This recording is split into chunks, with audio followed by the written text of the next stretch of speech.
विद्यार्थी मित्रांनो, गुलाम घराण्यांचा इतिहास पाहिल्यानंतर दिल्लीच्या तख्तावर राज्यकारभार करणारे दुसरे आणि शक्तिशाली घराणे म्हणजे खिलजी घराणे होय.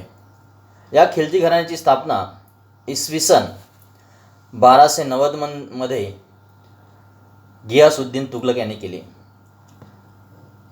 गुलाम घराण्यातील शेवटचा सुलतान कैकुबाद याच्या मृत्यूनंतर जलालुद्दीन खिलजीने दिल्ली या ठिकाणी खिलजी वंशाची सत्ता स्थापन केली आणि खिलजी सत्ता स्थापन केल्यानंतर या घराण्यातील सर्वात महत्त्वाचा शासक होऊन गेला तो आहे अल्लाउद्दीन खिलजी.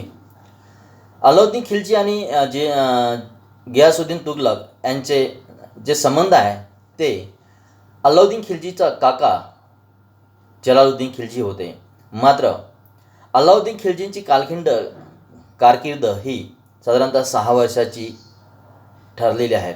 1290 ते 1296 पर्यंत जलालुद्दीन खिलजीनं दिल्ली या ठिकाणी राज्यकारभार केल्याचं दिसून येतं.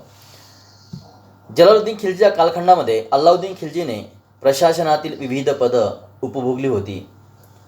जलालुद्दीन खिलजीने अल्लाउद्दीन खिलजीला आपल्या राज्यामध्ये आरीच मुमालिक हे पद आणि अवध प्रांताची जहागिरी बहाल केली होती. तर 1296 मध्ये त्याने देवगिरीवर आक्रमण करून प्रचंड संपत्ती मिळविली. जलालुद्दीन आणि अल्लाउद्दीन यांची भेट झाली. या भेटीत अल्लाउद्दीनने कपटाने जलालुद्दीन खिलजीचा 19 जुलै 1296 मध्ये वध करून त्याचे सिर कापून कडा आणि अयोध्या प्रांतामध्ये फिरून त्याने दिल्लीची सत्ता हस्तगत केली. एवढा क्रूर हा अल्लाउद्दीन खिलजी शासक होता.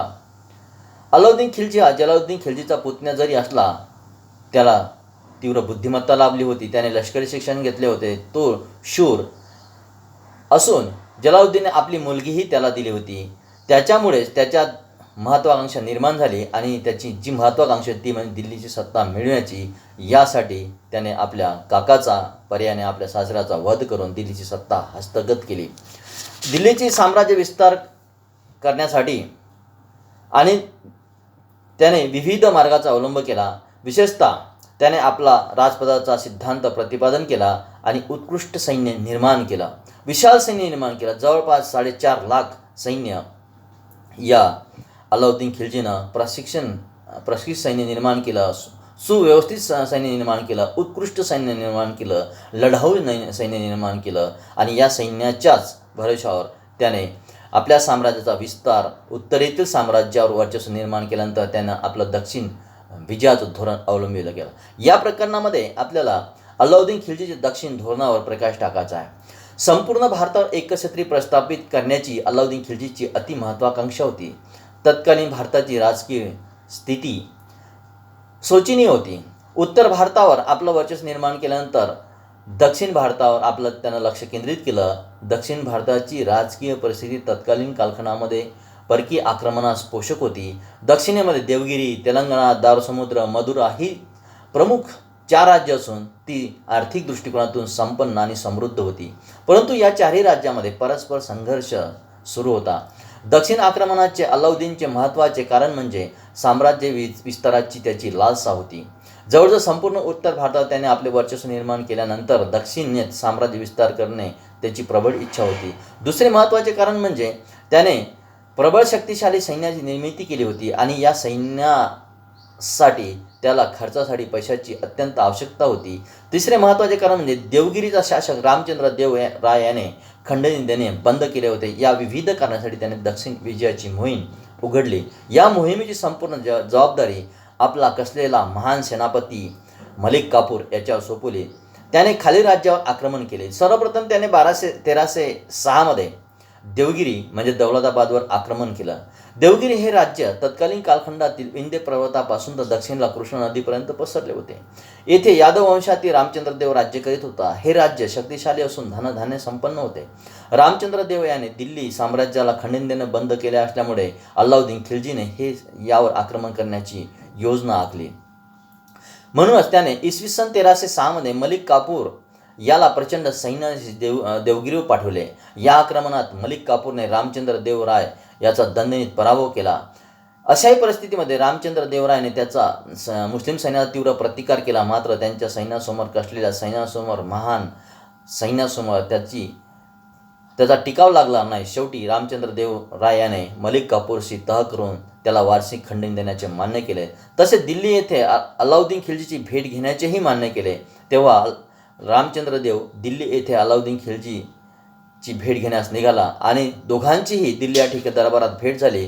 त्याने त्याचे उत्साहात स्वागत केले. रामचंद्र देव याला रायन ही पदवी बहाल केली. तसेच दक्षिणेतील प्रदेश जिंकण्यासाठी रामचंद्र देव रायची मदत मिळविली. अशा रीतीने देवगिरी राज्य जिंकून या राज्याला मांडलिक राज्याचा दर्जा बहाल केला. दरवर्षी या राज्याकडून प्रचंड खंडणी अलाउद्दीन खिलजीला मिळत होती. यानंतर पुढील जे राज्य आहेत तेलंगणा इसवी सन 1309 मध्ये अलाउद्दीन खिलजीनं तेलंगणा आक्रमण केले. हे राज्य देवगिरीच्या आग्नेय दिशेला होते. प्रतापरुद्र दुसरा हा येथील राज्य कारभार करीत होता. येथे त्याची प्रशासन व्यवस्था होती. तसेच या राज्याची राजधानी वारंगळ होती. येथे काकती वंशातील सत्ता असून प्रतापरुद्र देव हा शासन करीत होता. या राज्याचा विदेशी व्यापार प्रगती पथावर असून या राज्याची आर्थिक सुबत्ता चांगली होती. या राज्यात आर्थिक संपन्नता होती. तसेच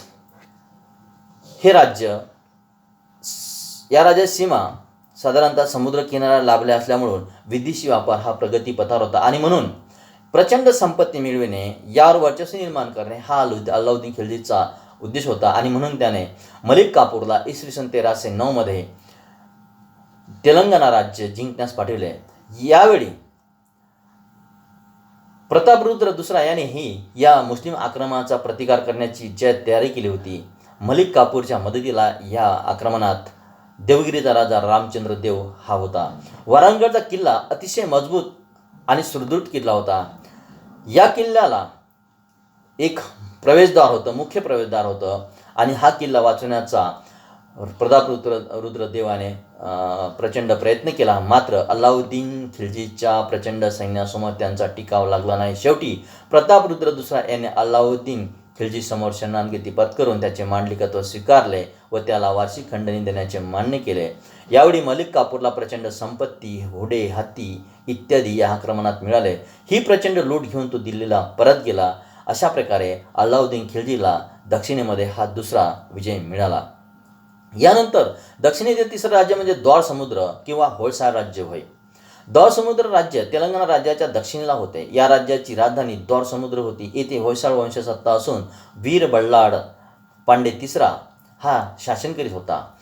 त्याने उत्तरेकडील मैसूरचा काही प्रदेश आणि कोकणचा प्रदेश जिंकून आपला साम्राज्य वाढविले होते आणि म्हणून मलिक काफूरने त्याचा बंदोबस्त लावण्यासाठी इसवी सन 1311 मध्ये द्वार समुद्र आक्रमण केले. मलिक काफूरने आक्रमण केले म्हणण्यापेक्षा अलाउद्दीन खिलजीने मलिक काफूरच्या नेतृत्वामध्ये इसवी सन 1311 मध्ये आक्रमण केले. यावेळी वीर बल्लाळ पांडे दक्षिणेत होता. मलिक काफूरच्या आक्रमणाची बातमी समजता तो दक्षिणेत परत आला. त्याने मुस्लिम सैन्याचा तीव्र प्रतिकार केला. मात्र मुस्लिम सैन्यासमोर त्याचा टिकाव लागला नाही. तेव्हा वीर बल्लाळ पांडे याने मलिक काफूर समोर शरणागती पत्करली. अशा प्रकारे मलिक काफूरने हा दक्षिणेमध्ये तिसरा महत्त्वाचा विजय मिळवला आणि या राज्याला सुद्धा अलाउद्दीन खिलजीने मांडलिक राज्याचा दर्जा बहाल केला. याही आक्रमणामध्ये त्याला प्रचंड संपत्ती मिळवली. जी अलाउद्दीन खिलजीचं उद्दिष्ट होतं दक्षिणेवर आपलं वर्चस्व निर्माण करणे आणि तिथून प्रचंड संपत्ती मिळविणे, या उद्दिष्टामध्ये अलाउद्दीन खिलजी यशस्वी झालेला पाहायला मिळतं. यानंतर चौथं जे राज्य आहे, हे चौथं राज्य दक्षिणेतील महत्त्वाचं राज्य होतं. या राज्यामध्ये प्रचंड मंदिरे होती. रामेश्वरचं मंदिर प्रचंड त्या कालखंडामध्ये प्रसिद्ध होतं. धार्मिक दृष्टिकोनातून मदुरा राज्य हे भारतातील महत्त्वाचं राज्य समजलं जातं. मदुरा हे राज्य भारताच्या दक्षिणेला होते. येथे पांडे वंशाची सत्ता होती. पण या राज्यात अंतर्गत कलह माजला होता. सुंदर पांडे आणि वीर पांडे या दोन बंधूंमध्ये सत्ता संघर्ष सुरू होता. यावेळी मलिक काफूरने या संधीचा फायदा घेतला आणि सुंदर पांडेला आपल्या बाजूला ओढून घेऊन त्याच्याशी करार केला. इसवी सन 1311 मध्ये यावेळी वीर पांडे सत्तेवर असून जेव्हा मलिक काफूरने 1311मध्ये मदुरेवर आक्रमण केलं त्यावेळेला वीर पांडे इथून पळून गेला. या आक्रमणात मलिक काफूरने हिंदू मंदिरांचा प्रचंड विध्वंस करून तेथील संपत्ती लुटली. त्याने मंदिराच्या जागी मस्जिदीची निर्मिती केली. प्रसिद्ध रामेश्वर मंदिरही यावेळी त्याने विध्वंस केले, लुटले. याचवेळी मदुरा येथे सुंदर पांडे हा मलिक काफूरला मिळाला असल्यामुळं या पराभवानंतर, या विजयानंतर, म्हणजे मदुरा राज्याचा पराभव झाल्यानंतर आणि मलिक काफूरला विजय मिळाल्यानंतर ठरल्याप्रमाणे करारानुसार सुंदर पांडे याला मदुरेवर सत्तेवर बसविलं आणि त्याचे मांडलिकत्व स्वीकारून या सुंदर पांडेने त्याला प्रचंड खंडन देण्याचे मान्य केले आणि यानंतर मलिक काफूर पुन्हा दिल्लीला परत गेला. अशा प्रकारे हे तेलंगणा आपल्या दक्षिणेतील चौथं राज्य अल्लाउद्दीन खिलजीनं आपल्या साम्राज्यामध्ये विलीन न करता त्याला मांडलिक राजा दर्जा बहाल केला आणि तेथून प्रचंड संपत्ती मिळवली. ही संपत्ती त्याला दरवर्षी खंडणीच्या स्वरूपात मिळत होती. त्यानंतर पुन्हा त्याने अल्लाउद्दीन खिलजीने 1312मध्ये देवगिरीवर आक्रमण केलं. देवगिरीचा शासक रामचंद्र देव तिसरा याचा इसवी सन 1310मध्ये मृत्यू झाला. त्याच्या मृत्यूनंतर त्याचा मुलगा शंकरदेव हा सत्तेवर आला. शंकरदेवाने अल्लाउद्दीनचे मांडलिकत्व नाकारून खंडन देणे बंद केले होते. तसेच दार समुद्रावरील आक्रमणाच्या वेळी मुस्लिमांना त्याने मदत केली नव्हती. एकंदरीत शंकरदेवाने अल्लाउद्दीन खिलजी विरुद्ध उघड बंड केले होते. तेव्हा अल्लाउद्दीन खिलजीला शंकरदेवाच्या व बंडखोरीच्या विरुद्ध त्याला धडा शिकवायचा होता आणि म्हणून मलिक काफूरच्या नेतृत्वाखाली अल्लाउद्दीन खिलजीने पुन्हा 1312मध्ये आक्रमण केलं. यावेळी शंकरदेवाने मुस्लिम सैन्याचा पूर्ण ताकदीने प्रतिकार केला. मात्र या संघर्षात शंकरदेव ठार झाला. अशा रीतीने देवगिरी राज्य अल्लाउद्दीन खिलजीने आपल्या वर्चस्वाखाली आणले.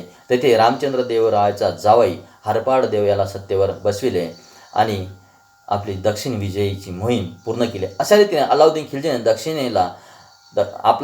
दक्षिणेत आपले साम्राज्य विस्तार केला. या सर्व राज्यांना मांडलिक राज्याचा दर्जा बहाल केला. या राज्याकडून अल्लाउद्दीन खिलजीला प्रचंड वार्षिक खंडणी मिळत असे. अशा रीतीने दक्षिणेत विजय मिळवला अल्लाउद्दीन खिलजी हा दिल्लीचा पहिला सुलतान ठरला. इथून त्याला प्रचंड प्रमाणामध्ये दरवर्षी संपत्ती मिळत होती.